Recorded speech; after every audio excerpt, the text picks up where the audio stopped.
नमस्कार मित्रों, भगवत चर्चा में एक बार फिर आप सबका स्वागत है।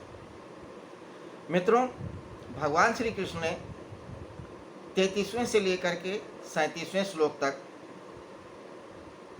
अगर देखें तो उन्होंने ज्ञान यज्ञ की बात कही, ज्ञानाग्नि की बात कही और इस अध्याय में कर्मयोग की विशिष्ट रूप से चर्चा किया। तो कुल मिलाकर के ज्ञान की बात कही और कर्मयोग की बात कही। ज्ञान योग और कर्मयोग दो बातें उन्होंने मुख्य रूप से बताया। उन्होंने कहा कि कर्म कर, लेकिन अकर्म कर, कामना रहित कर्म कर, यही तुझे मुक्त करेगा। लेकिन इसके अलावा ये कहा कि जब तू ज्ञान को उपलब्ध हो जाएगा तभी तुम्हारे सारे कर्म भी मिटेंगे। अकर्म से यही होगा कि तुम्हारे नए कर्म नहीं बनेंगे, नए संस्कार नहीं बनेंगे, नए बंधन नहीं निर्मित होंगे। लेकिन जो पुराने बंधन है, जो पुराने कर्म है, वो ज्ञान को प्राप्त करने से ही खत्म होंगे। जब तक तू ज्ञान अग्नि को नहीं प्रज्वलित करेगा तब तक वो पुराने जन्म नहीं खत्म होंगे, वो तुम्हारा पीछा करते ही रहेंगे।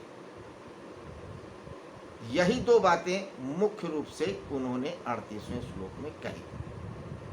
आइए अब 38वां श्लोक हम देखते हैं क्या है।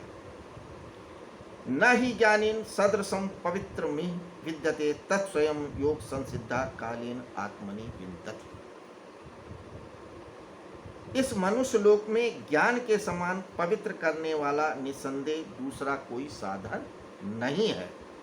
जिसका योग भली भांति सिद्ध हो गया है वह कर्मयोगी उस तत्व ज्ञान को अवश्य ही अपने आप में पा लेता है। यानी इस श्लोक के पूर्वार्ध में ज्ञानाग्नि की, ज्ञान योग की महिमा बताई और उत्तरार्ध में यानी दूसरी पंक्ति में उन्होंने ज्ञान योग की महिमा बताई। एक्चुअली है क्या कि पाप से पार उतरने के बहुत सारे साधन हैं। दान है, यज्ञ है, तप है, प्राणायाम है, मनन है, चिंतन है, निधिध्यासन है और भी बहुत से प्रकार के द्रव्यमय यज्ञ हैं जिससे पाप की निवृत्ति होती है। लेकिन पूर्णतया पाप की निवृत्ति ज्ञान यज्ञ से ही होती है। अब थोड़ा सा और समझते हैं। एक्चुअली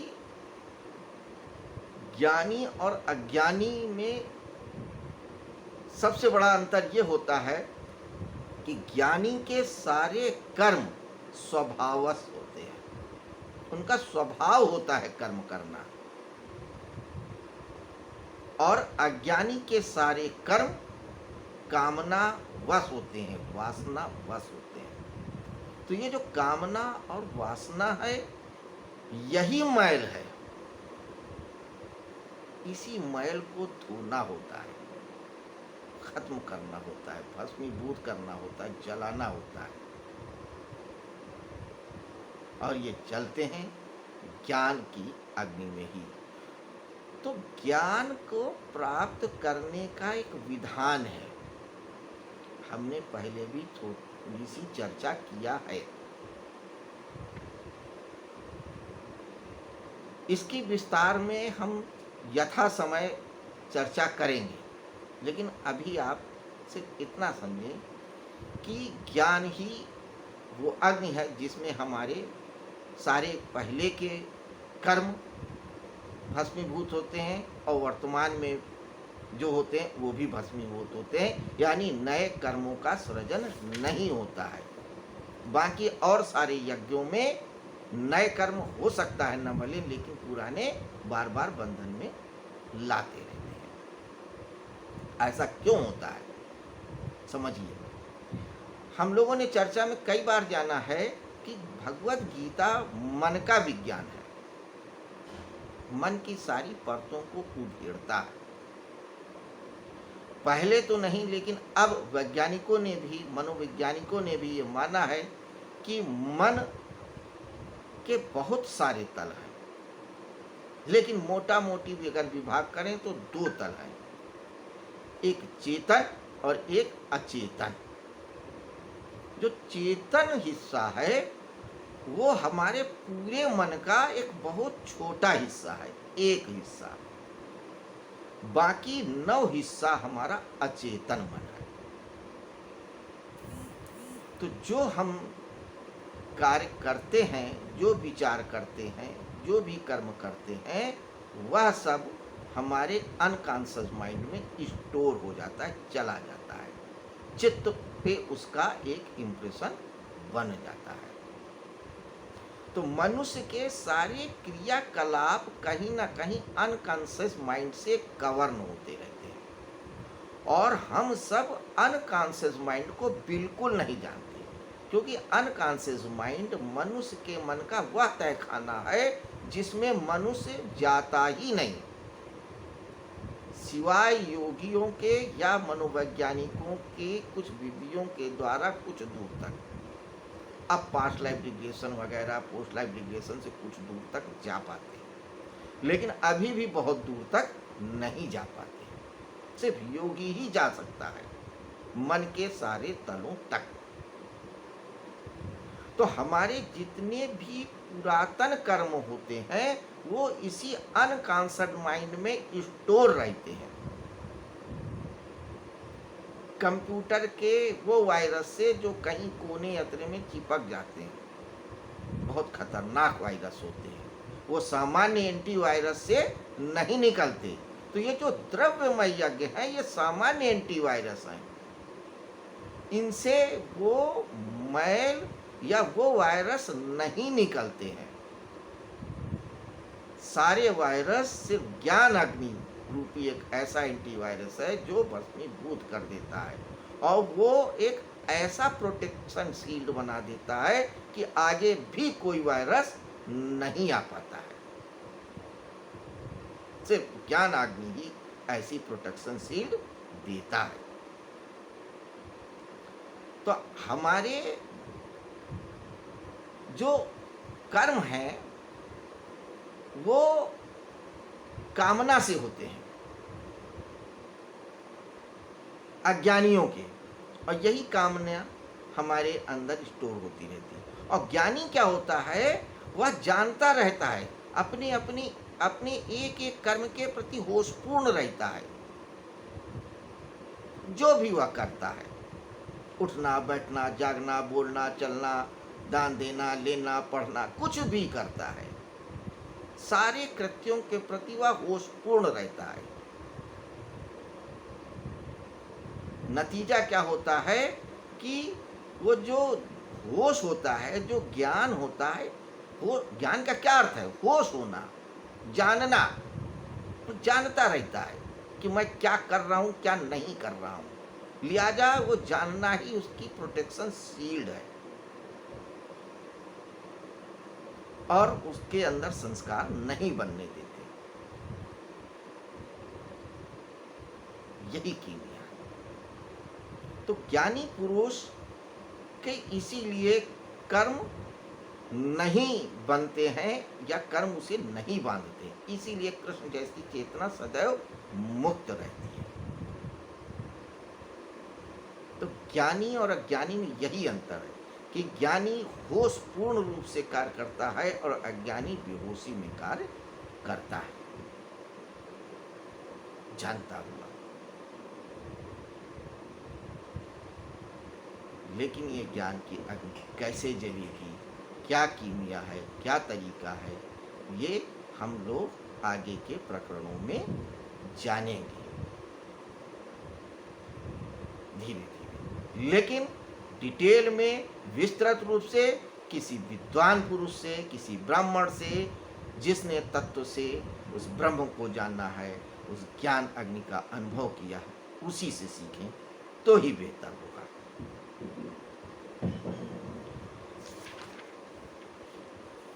आगे कहते हैं 39वें श्लोक में भगवान श्री कृष्ण, श्रद्धावान लभते ज्ञानम तत्परा संयतीन्द्रा ज्ञानम लब्ध्वा पराम शांतिम चिरणाधिगच्छति।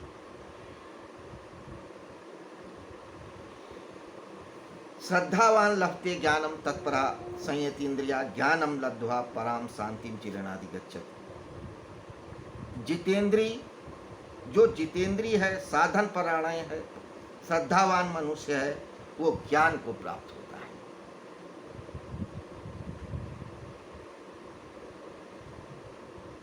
पहले के श्लोक में 38वें के पहले श्लोक में भगवान श्री कृष्ण ने बताया था कि जिसे ज्ञान यज्ञ करना है उसके अंदर क्या योग्यता होनी चाहिए, ये बताया है कि वह गुरु के पास जाए, साष्टांग दंडवत करे, उसकी सेवा करे, सरलता से प्रश्न पूछे, अपने सारे अहंकार को खत्म कर दे। अब कहते हैं कि जिस व्यक्ति के अंदर ये विशेषताएं हों, जिसे उन्होंने 39वें श्लोक में कहा है, वो ज्ञान को प्राप्त हो जाता है। अगर व्यक्ति के अंदर ये विशेषताएं हो तो वो ज्ञान को उपलब्ध हो जाता है। कौन? जो जितेंद्रिय है, जिसका अपनी इंद्रियों पे कमांड है। अगर उसके मन में आया कि हमें ये दृश्य अच्छा लग रहा है लेकिन हमें नहीं देखना है, वो अपनी आंखों को उससे लिप्त होने से बचा ले, अपनी दृष्टि से अपनी जीवा को रस से दूर रख ले। चाहे कितना भी पसंद हो, उसके अंदर कोई हलन चलन ना हो। चाहे जितनी सुंदर वस्तु हो, स्त्री हो, उसकी आंख बिल्कुल भी ना डोले, उसका मन बिल्कुल भी ना कपे। चाहे रस ना हो, चाहे दृश्य हो, चाहे गंध हो, चाहे श्रव्य हो, कुछ भी हो, पांचों इंद्रियों का कोई भी विषय हो, उसके अंदर कोई कंपन ना हो, कोई हलन चलन ना हो, ऐसा व्यक्ति ही जितेंद्रिय है। और यदि कोई ऐसा है तो वह ज्ञान को प्राप्त हो जाएगा। तो जो जितेंद्रिय हो, और सिर्फ जितेंद्रिय होने की बात नहीं, इसके अलावा कोई और गुण है क्या? साधन परायण है, श्रद्धावान है, यानी उसके पास सारे साधन हैं, यानी कि उसके पास है। अगर आपके पास कोई अच्छा दृश्य नहीं है आपके मन को भाने वाला, तो आपका इंद्रियों में संयम है या नहीं, ये कैसे पता लगेगा? स्वादिष्ट भोजन नहीं है, आपने उस पर कंट्रोल किया है, ये कैसे पता लगेगा? साधन होने चाहिए, साधन होए फिर भी आप उसके ऊपर कंट्रोल करेंगे। दूसरी चीज, श्रद्धावान, श्रद्धा हो। श्रद्धा का मतलब कोई आपकी उसमें इफ और बट ना हो, उस परम सत्ता के ऊपर पूरा विश्वास हो, वह ज्ञान को प्राप्त होता है। और ज्ञान को प्राप्त होकर तत्काल परम शांति को प्राप्त हो जाता है। यानी अगर आप जितेंद्रिय हैं, श्रद्धावान हैं, तो आप ज्ञान को उपलब्ध हो सकते हैं। और जो ज्ञान को उपलब्ध हो जाता है वो परम शांति को उपलब्ध हो जाता है। तो उसके अंदर कोई संशय, कोई तोलन, कोई पाप बोध नहीं रह जाता है, वह शुद्ध और चैतन्य हो जाता है, वही नर से नारायण हो जाता है। यही कह रहे हैं 48वें और 39वें श्लोक में भगवान श्री कृष्ण। तो आज की चर्चा में हमने ये जाना कि 48वें श्लोक में उन्होंने दो बातें कही। एक तो कर्म योग की महत्ता बताई और दूसरे ज्ञान योग की महत्ता बताई कि ज्ञानी स्वभाववश कर्म करता है और अज्ञानी कामनावश करता है। जिस दिन व्यक्ति कामना विहीन कर्म करने लगेगा, वासना विहीन कर्म करेगा, उस दिन वह ज्ञान अग्नि के द्वारा अपने सारे कर्मों को भस्मीभूत कर लेगा।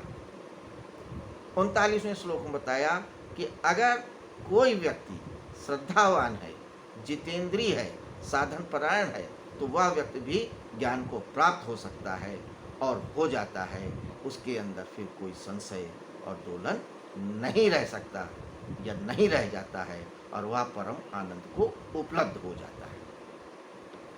अब 40वां, 41वां और 42वां 3 श्लोक और बचते हैं चर्चा के लिए चतुर्थ अध्याय के, जिस पे हम कल चर्चा करेंगे।